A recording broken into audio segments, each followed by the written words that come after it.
السلام علیکم ورحمۃ اللہ وبرکاتہ۔ جی میرے بھائی، یہ جو آپ نے حدیث بھیجی ہے بالکل صحیح حدیث ہے، اور امام مسلم نے اسے اپنی صحیح کے اندر بیان کیا ہے، اور یہی حدیث ہے جس سے جو بدعتی لوگ ہیں وہ اپنی بدعتوں کے لیے اس سے ہی استدلال کرتے ہیں۔ وہ کہتے ہیں کہ دیکھیں جی، نبی پاک صلی اللہ علیہ وسلم نے تو فرمایا ہے کہ مسلم شریف کے اندر حدیث موجود ہے کہ جو کوئی اسلام میں اچھا طریقہ جاری کرے گا تو اس پر اسے ثواب ملے گا، لہذا ہم جو اذان سے پہلے الصلاۃ والسلام پڑھتے ہیں، یہ ہم اچھا طریقہ ہم نے ایجاد کیا، اس لیے ہمیں اس پر اجر و ثواب ملے گا۔ اسی طرح وہ کہتے ہیں کہ جو اس کے علاوہ عید میلاد النبی مناتے ہیں ہم لوگ، نبی پاک صلی اللہ علیہ وسلم کا یوم پیدائش مناتے ہیں، تو یہ بھی ایک اچھا طریقہ ہے، اس لیے اس پر بھی ہمیں اجر و ثواب ملتا رہے گا۔ اسی طرح جو اجتماعی دعا ہم کرتے ہیں فرض نماز کے بعد، تو اس پر بھی ہمیں اجر و ثواب ملتا رہے گا۔ یعنی جتنی بدعتیں وہ لوگ کرتے ہیں، وہ کہتے ہیں کہ یہ جی بدعت حسنہ ہے، اور بدعت حسنہ کا ذکر حدیث میں موجود ہے کہ جو کسی نے اچھا طریقہ کیا، جس کا آغاز کیا، اس کا اسے زندہ ہوتے ہوئے بھی فائدہ ملتا رہے گا، مرنے کے بعد بھی۔ لیکن میرے بھائی، ان کا یہ استدلال باطل ہے، یہ استدلال، یہ قیاس درست نہیں ہے، کیونکہ نبی پاک صلی اللہ علیہ وسلم نے ارشاد فرمایا کہ جب انسان فوت ہوتا ہے تو اس کے اعمال کا سلسلہ منقطع ہو جاتا ہے، لیکن کچھ اس کے اعمال، کچھ چیزیں ایسی ہوتی ہیں جس کا اجر و ثواب اسے بدستور بعد میں بھی ملتا رہتا ہے، مرنے کے بعد بھی، اور جب وہ زندہ ہوتا ہے اس وقت بھی ملتا رہتا ہے۔ تو وہ کون سی چیزیں ہیں؟ اس کی نیک صالح اولاد، اس کا علم نافع، اور اس کا صدقہ جاریہ۔ یعنی اگر اس نے اپنی اولاد کی اچھی تربیت کی، اس کو نیکی کے کام پر لگایا، وہ نماز پڑھے گی تو وہ کہے گی کہ رب اغفر لی ولوالدی وللمؤمنین یوم یقوم الحساب، تو انشاءاللہ اس کو بھی، اس کے باپ کو بھی اس کا اجر و ثواب ملتا رہے گا۔ اور اسی طرح اگر اس نے کسی اچھے کام کا آغاز کیا، کوئی مطلب اس نے مدرسہ تعمیر کروا دیا، اس نے کوئی مسجد بنوا دی، اس نے کوئی درخت لگوا دیا، کوئی نلکا لگوا دیا، کوئی کنواں خرید کر وقف کر دیا، تو اس سے جب تک لوگ مستفید ہوتے رہیں گے، انشاءاللہ اس کا اجر و ثواب اس کے کھاتے میں جڑتا رہے گا۔ تو اس کے علاوہ تیسری چیز ہے اس کا علم نافع، یعنی اگر کسی نے ایک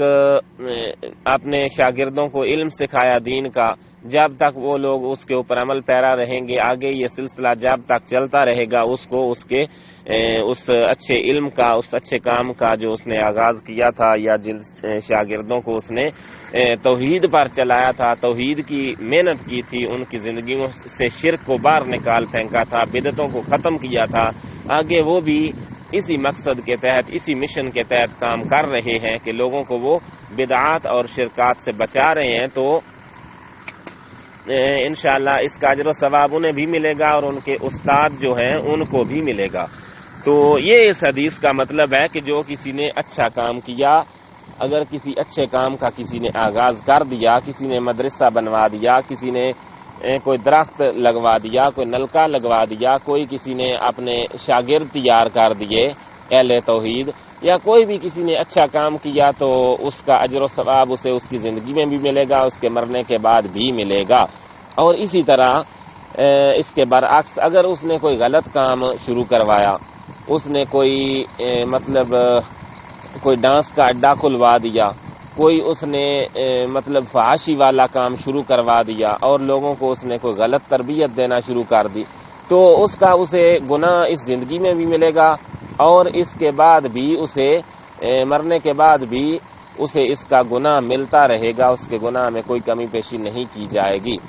اگر وہ اللہ سے سچے دل سے توبہ استغفار کر لیتا ہے، اس کا ازالہ کرتا ہے، تو وہ الگ بات ہے، لیکن اگر اس نے کوئی برائی کا کام شروع کروایا، تو جب تک لوگ اس پر عمل پیرا ہوں گے، اس وقت تک اسے اس کا گناہ بھی ملتا رہے گا۔ تو اس حدیث کا اصل مفہوم اور مطلب یہ ہے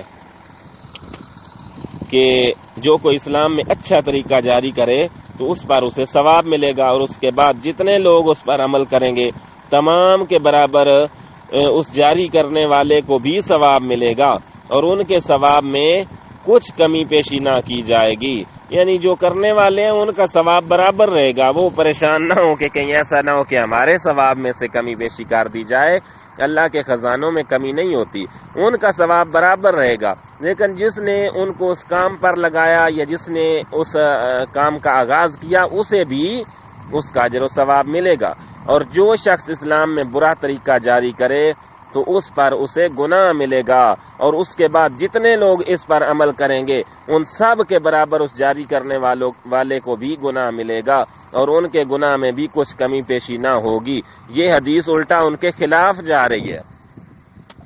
جو بدعتی ٹولہ یہ کہتا ہے نا کہ اس حدیث سے ہم نے استدلال لیا ہے، تو یہ حدیث تو ان کے خلاف جا رہی ہے،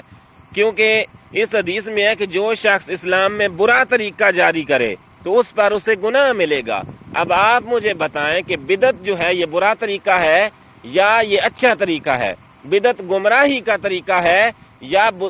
بدعت جو ہے وہ اصلاح کا طریقہ ہے؟ میرے بھائی بدعت گمراہی ہے، جیسا کہ نبی پاک صلی اللہ علیہ وآلہ وسلم نے اپنی حدیث میں اپنی قول میں فرما دیا ہے کہ بدعت گمراہی ہے اور گمراہی جہنم میں لے کر جاتی ہے۔ اس لیے میرے بھائی کوئی بھی بدعت ہو، جس نے اس بدعت کا آغاز کیا اسے اس آغاز کرنے کا، اس بدعت کرنے کا بھی گناہ ملے گا، اور جتنے لوگوں کو اس بدعت کے اوپر، اس گمراہی کے اوپر چلایا ان کا جتنا گناہ ہوگا اس کے برابر گناہ اس کے کھاتے میں جوڑا جائے گا۔ اس لیے میرے بھائی یہ حدیث جو ہے یہ ان کے موقف پر سہارا نہیں باندھ رہی بلکہ ان کے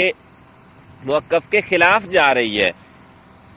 تو اس لیے اللہ سے دعا ہے کہ اللہ ہمیں بدعت اور گمراہی سے بچنے کی توفیق عطا فرمائے، اور ہمیں اہل توحید کا ساتھ دینے کی اور اللہ کی توحید کے اوپر عمل پیرا ہونے کی توفیق عطا فرمائے، اور جو نبی پاک صلی اللہ علیہ وآلہ وسلم کا طریقہ ہے، جو آپ کا راستہ ہے، جو آپ کا اسوہ حسنہ ہے، اس کو عملی نمونہ سمجھنے کی اللہ پاک ہمیں توفیق دے، اور اس کو ہم عملی نمونہ سمجھتے ہوئے اس کے اوپر ہی چل کر اپنی زندگیاں بسر کریں، تاکہ قیامت والے دن، کل محشر والے دن نبی پاک صلی اللہ علیہ وآلہ وسلم ہماری بدعتوں کی وجہ سے ہمیں اپنا امتی ماننے سے ہی انکار نہ کر دیں۔ اگر ہم نبی کی سنت چھوڑیں گے تو کہیں ایسا نہ ہو کہ نبی پاک فرمائیں، جس طرح کہ آپ کی حدیث موجود ہے کہ فَمَن لَّمْ يَعْمَلْ بِسُنَّتِي فَلَيْسَ مِنِّي، کہ جس نے میری سنت کو چھوڑ دیا وہ مجھ میں سے نہیں ہے۔ کہیں ایسا نہ ہو میرے بھائیوں کہ نبی پاک صلی اللہ علیہ وآلہ وسلم اس دن انکار کر دیں کہ تو میرا نہیں ہے، جن کی تو نے مشابہت اختیار کی تھی ان کے ساتھ ہی چلا جا۔ تو اس لیے میرے بھائی ہر وقت ڈرنا چاہیے اللہ سے، اور ہر قدم آپ سوچ سوچ کر اٹھائیں، کیونکہ جو آپ عمل کریں گے وہ عمل آج بھی آپ کے کام آئے گا، اور اس عمل سے جتنے لوگ استفادہ حاصل کریں گے، اگر آپ کا اچھا عمل ہے تو انشاءاللہ اس کا آپ کو نعم البدل اچھا ملے گا۔ اللہ اعلم بالصواب۔